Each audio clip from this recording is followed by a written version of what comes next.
সকালবেলা ঘুম থেকে উঠে দমদম ক্যান্টনমেন্ট স্টেশন থেকে 12:19 ট্রেন ধরে আজকে আমি যাব একটা নতুন জায়গায়। কোথায় যাচ্ছি যেতে যেতে বলা যাক। ভাই মা দুজনকে নিয়ে বেরিয়ে পড়েছি সকাল সকাল। এখন দমদম ক্যান্টনমেন্ট থেকে ক্যানিং লোকাল ঢুকছে ঠিক 12:19 আমি ট্রেনে করে রওনা দিলাম চম্পাহাটি, যেটা কিনা বাজির মার্কেট। অটোতে উঠে গেলাম, অটোতে ভাড়া নিল মাত্র 15 টাকা করে। এখন বাজির মার্কেটে যাচ্ছি, যাওয়া যাক। এই বাজির মার্কেটে আমরা পৌঁছে গেছি। এখানে এসে তো দেখছি বাজির মার্কেট, বিরাট বিরাট বাজির দোকান। তো এখানে তো বাজি ঠাজি গুলো দেখছি, সব দাম দর করে জিজ্ঞাসা করছি। একটা দোকান থেকে নিলে কিন্তু হবে না, ঘুরে ঘুরে বাজির দোকান থেকে দাম ডিফারেন্স আছে, দেখে দেখে নিতে হবে। তো যাই হোক, যথারীতি আমরা ঘুরে ঘুরে বাজির মার্কেটটা কিন্তু তো প্রথমেই আমরা চলে এসেছি জয় মা তারা ট্রেডার্সে। তো ট্রেডার্সে এসে দেখা যাক বাজির দাম টাম গুলো ঠিক কিরকম। তো ঢুকে যাবার পরে সব বাজি টাজি গুলো দেখছি, দেখতে দেখতে বেশ ভালোই লাগছে। কোনটা কি দাম দর জিজ্ঞাসা করছি।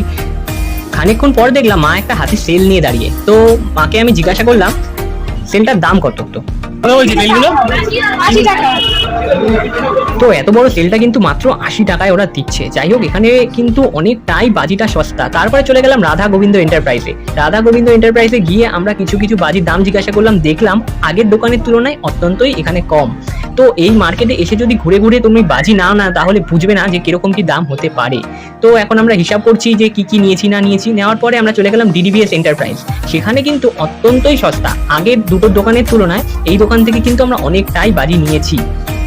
তো এখানে আমরা মা একটা ময়ূরপঙ্খী বাজি রেখেছে, যে বাজিটার দাম নাকি মাত্র 120 টাকা। এখানে কিন্তু অনেকটাই বাজির দাম সস্তা আগের দুটো তিনটে দোকানের তুলনায়। তো তারপরে ভাই এখানে জিজ্ঞাসা করলো যে রকেটগুলো দেখতে পাচ্ছ, রকেটগুলো নাকি এতগুলো রকেট মাত্র 22 টাকায়। কিন্তু চম্পাহাটিতে কিন্তু অনেকটাই সস্তা বাজি। এই যে রকেটের যে বান্ডেলটা মাত্র নাকি 22 টাকা, ভাবা যায়। যাই হোক, দুটো এরকম আমরা রিল নিয়ে নিয়েছি 22 টাকা করে।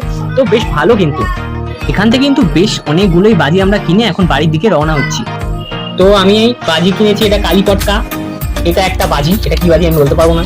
এটা রকেট, এটা হচ্ছে সেল কিনেছি। এইখানে রয়েছে, এখানেও একটা বাজি রয়েছে, এটা মনে হয় চরকি না, সরি, এটা টুবি। এখানে রয়েছে একটা নতুন ডাইনোসর টাইপস বাজি। এখানে রয়েছে হচ্ছে টুবি, পেছনে একটা ময়ূরপঙ্খী বাজি আছে, এটা হেলিকপ্টার বাজি আছে। তারপরে এখানে এগুলো সব চরকি। তারপরে এই একটা নতুন বাজি, এটা পেলাম, নতুন নিলাম। এখানে রয়েছে তারাবাতি, এটা টুবি, এটা চুটপুটি নতুন টাইপের। এই একটা আছে জুয়েল পট, এই যে চুটপুটি, এটা তো তারাবাতি সবাই জানো, আর এটা রং মশলা। তো আজকের মতো আমি এইটুখানি বাজি কিনেছি, বেশি কোনো শব্দবাজি আমি কিনতে পারিনি, কারণ যদি ধরে পুলিশ এটা ভয়ের একটা ব্যাপার থাকে আর কি। যাই হোক, তো আজকের মতো এইটুকুই। পরবর্তী ভিডিওতে আবার দেখা।